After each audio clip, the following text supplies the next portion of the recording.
A win or loss shouldn't take away from what I felt like was Brock Purdy's best game in a while. He was decisive, he was accurate, pushing the ball down the field. And let's go over what I saw. So Purdy wants to throw the ball to Juwan Jennings, who's to the bottom of the screen running that 10-yard over the ball route. As you can see, he doesn't go there because he doesn't feel like the defender would give him room. So the most impressive part about this rep is Purdy, once his back foot hits, there's no extra hitch, there's no extra wasted movement, and he hits Ayuk in one swing. And I think what this play illustrates is that Purdy's unwavered. He's unfazed by bodies around him in the opposite color jersey, and he's still able to make plays. So we saw a couple of RPOs back-to-back on the first drive. So here, Purdy fakes to Mason, and then he tries to throw that bang 8 to the bottom of the screen to Eric Sauber, but obviously didn't like what he saw, goes to Mason for a first down. If that's Kittle, he pulls the trigger, who knows? But I think all in all, we see Brock's athleticism, right? He's using his legs to create a play, and the 49ers get a first down thanks to Mason's athleticism. Okay, so we get a true package play here. The toss, the backside slant, this seam route. 5 defensive linemen means there's no hang defender, so that's why he goes to the slant, and the slant's taken away. That's where the third option, Juwan Jennings, who fakes like he's blocking and is wide open thanks to the safety, overcommitting to Ayuk because he doesn't see any other threats, and because of that, beautiful design, touchdown. All right, so watch the Rams safeties. It's invert 2, so the safeties are going to cover the underneath routes, and now the corners are responsible for the deep halves.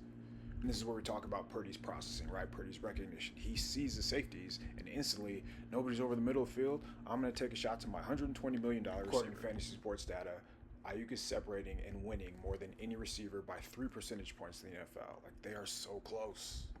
There's no real way to quantify it, but a quarterback who throws a post is usually in charge of one of the better offenses in the NFL.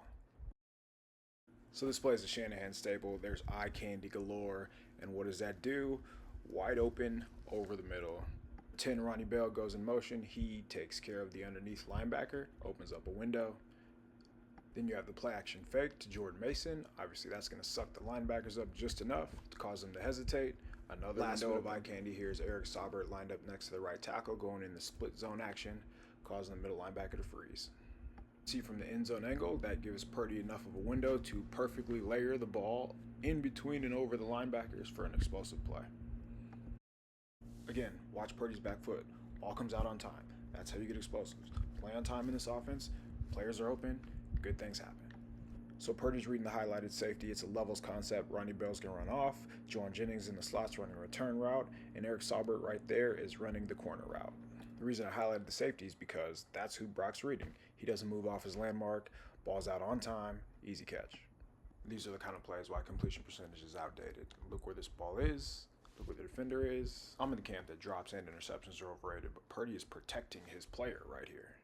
So somebody argued with me that that drop ended up costing the 49ers points, but on the very next play, Ayuk draws a penalty and gives the 49ers a first down. Why was that not a catch? Why was that not a reception? Watch the right tackle. After the game, Kyle Shanahan said Brock Purdy is day-to-day with back soreness. Why? Why, Kyle? So this is against a rookie, right? Like a first-round rookie, but a rookie. As an offensive lineman, you cannot let a defensive lineman get his hands on you first. You most certainly can't let him walk you back into the lap of the quarterback. There's a theme here, and it's the right tackle, and we're going to get to him over these next few plays. Okay, so 3rd and 4 from the 4 after a Brandon Ayuk reception. The 49ers go double out route for a touchdown. For about 25 quarterbacks in the NFL, this is a sack and completion. They panic, throw it out of the end zone, but Brock's mobility comes through. So if you watch Jennings in the slot, it plays out like an out route, but I wonder if it's just an option route. Either way, good field by both players, 6. Now this play is Brandon Ayuk, Brock Purdy, and the offensive line all in one. All right, so let's watch Brandon Ayuk to the bottom of the screen, outside receiver, 15-yard comeback, 4 yards of separation. Okay, now let's watch the quarterback with 1, 2, 3, 4 white jerseys in his face, still completing a pass. So it's great to know that Purdy can complete these throws, but he shouldn't have to be making throws under duress like this. If you watch the right tackle, there's a consistent theme here. It's that he's getting beaten, and he's getting beaten in pass pro early and often. All right, so a few plays later, it's 1st and 10. You get a completion to Juwan Jennings. Look at the right tackle once again. If we're playing out what constitutes a change at right tackle, it's probably the quarterback getting hit at the top of his drop. So Purdy's first down run was wasted because of this sack right here. Watch Ayuk in the slot. This is a big play. This is a first down. And I don't want to pretend that the 49ers would have scored a touchdown here, but like 3 points. So McKivitz has allowed more pressures and penalties than any tackle in the NFL. He also has the highest blown block rate at 7.6% of any tackle. Every non-McKivitz 49ers offensive lineman has a blown block rate between 1.3 and 1.4%. So most offenses take shots between the 40s, but here, Kyle Shanahan dials up a beautiful play to get Jauan Jennings one-on-one for a touchdown. So let's focus on the slot. That's Brandon Ayuk and the gravitational pull, so he attracts 2 defenders, which helps Jauan Jennings. Because so the theme here has been timing, right? So watch Brock right here. He is throwing the ball right now before Jauan Jennings has even turned up the field.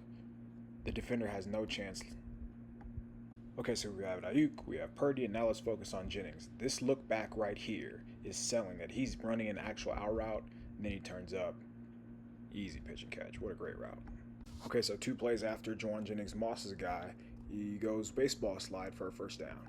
All right, if you watch this linebacker to our right, 51 right here, that's who Brock sees. And watch where the ball is. So the reason Brock throws it low and inside is to protect Jennings from getting smashed here. In my mind, this is the definition of accuracy. This is how I would describe an accurate throw to somebody. Fun fact, Ronnie Bell would have had 3 drops, but his 3rd drop was negated because of a holding penalty. Okay, so it's 2nd and 4, right? You catch the ball, it's a first down. You're gonna get hit anyway. Catch the ball. So I think after his first drop, it was just mental. He looks like he has no intention of getting hit right here. So in the grand scheme of things, it didn't matter because on the very next play, 3rd down, your quarterback bails you out by making 2 guys miss. But that's a problem. Like, the last thing you want is for this to turn into a Lamar Jackson offense where the quarterback has to continually bail everybody out. Like, he does a hell of a job in this game, but those are just not the kind of things that are sustainable. Thankfully, fortunately, Purdy is able to lift the talent around him, which is kind of crazy because think about all the discussion last year was like, he's surrounded by this many stars, of course he's going to be good, and this game was his best game.